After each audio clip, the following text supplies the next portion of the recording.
बिस्मिल्लाहिर्रहमानिर्रहीम। मरियम रावलपिंडी की रिहायशी थी, खूबसूरत और खूबरू, पढ़ी लिखी और बाशऊर। यही वजह थी कि उसे देखते ही लड़के की माँ ने हाँ कर दी थी। मरियम की शादी 8-9 साल पहले हुई। शादी के पहले 6 महीने में ही उसका पाँव भारी हो गया। सास ससुर, नंदें, भावजें सभी ने मुबारकबाद दी और लड़का होगा कहना शुरू कर दिया। डिलीवरी का वक्त करीब आया तो शौहर के साथ साथ ससुराल के तकरीबन सभी लोग मरियम को अस्पताल लेकर गए।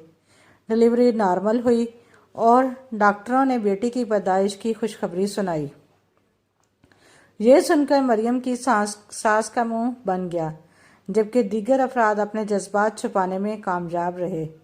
मरियम 2 दिन बाद घर आई तो मालूम हुआ कि घर के हालात पहले जैसे नहीं रहे। वो सास जो बुलाएं लेती थी आज बेरुखी से बात कर रही है। अगले ही साल मरियम दोबारा प्रेग्नेंट हो गई। इस बार भी ससुराल वाले सभी लोग लड़के की उम्मीद लेकर मरियम की खिदमत करते रहे। खुदा का करना कि इस बार भी लड़की हुई। इस बार सास के साथ साथ नंदों ने भी मायूसी का इजहार किया और मरियम बेबसी की तस्वीर बनी इनके रवैये देखती रही। मरियम ने शुक्र किया कि डिलीवरी नॉर्मल हुई, वरना ससुराल वाले ऑपरेशन पर उठने वाले अखराजात भी बातें सुना कर निकलवा लेते।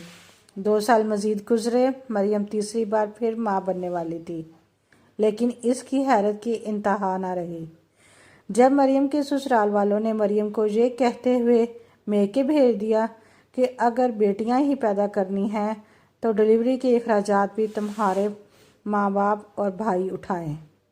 मरियम के हाथ तीसरी मर्तबा भी बेटी हुई थी। बच्ची की पैदाइश पर मरियम के ससुराल से कोई देखने तक नहीं आया। 1.5 माह की बच्ची उठाए मरियम घर वापस आई तो उसके लिए ज़मीन बहुत गर्म हो चुकी थी।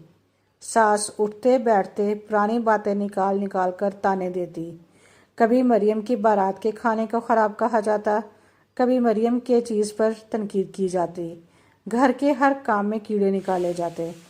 इसके पकाए हुए खाने भी अब बुरे लगने लगे थे। मरियम साबित शौकर थी, चुपचाप सब कुछ सहती, मज़ीद मेहनत और ख़िदमत करके सास ससुर का दिल जीतना चाहती। सारे घर का खाना पकाना, खाना पेश करना, बर्तन उठाना, बर्तन धोना, कपड़े धोना, सफाइयाँ करना, गर्ल्स के घर का काम अकेली मरियम के सर था। ईद आई तो सारे घर का सामान निकालकर मरियम ने खुद ही सारा पेंट किया। सीढ़ी पर चढ़कर पंखे साफ किए। अपना घर साफ हो गया, घर वाले भी सब खुश होंगे। यही सोच कर मरियम दिन रात काम में जुटी रही। रोज़ाना सास के सर में तेल की मालिश करना और ससुर के पैर दबाना मरियम की जिम्मेदारी थी। इतना सब कुछ करने के बावजूद औलाद नरीना और ख़ानदान के वारिस का मुतालबा बदस्तूर जारी था।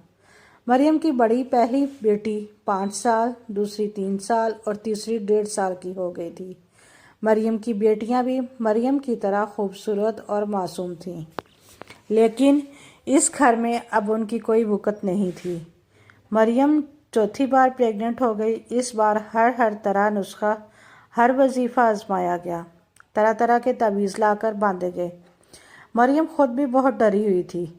किसी ने कहा सुबह फजर के बाद फ़लाँ सूरत पढ़ो तो औलाद नरीना हो। किसी ने कहा फ़लाँ आयत लिखकर नाप से वे बांधो। अलगर्ज हर इस्लामी और गैर इस्लामी टोना टोटका इस्तेमाल किया गया।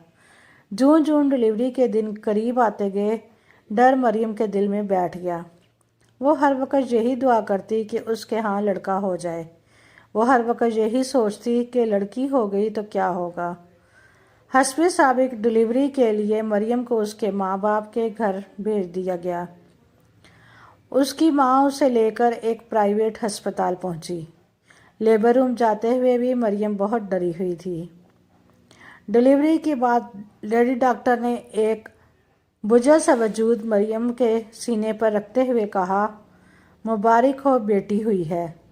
ये अल्फाज मरियम बर्दाश्त नहीं कर सकी। उसका दिल रुक गया। हार्ट अटैक इतना शदीद था कि वो 40 सेकंड में ही मर चुकी थी। वो 40 सेकंड मरियम पर यूं गुजरे जैसे 40 साल हों।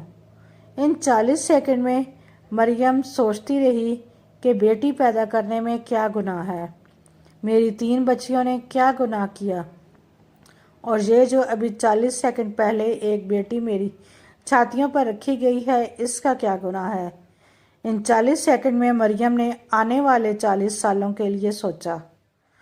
بن ماں کی 4 بچیاں کون سنبھالے گا، اور یہ جس کی عمر ابھی 40 سیکنڈ ہے، یہ بھی اگلے 40 سال اس ظلم کی چکی میں رہے گی۔ ڈاکٹروں نے مریم کی لاش اور بچی مریم کی بوڑھی ماں کے حوالے کر دی۔ سب کہتے تھے مریم کو دل کا دورہ پڑا ہے، لیکن میں کہتی ہوں کہ وہ ہارٹ اٹیک نہیں، مرڈر تھا، ایک کولڈ بلڈ مرڈر۔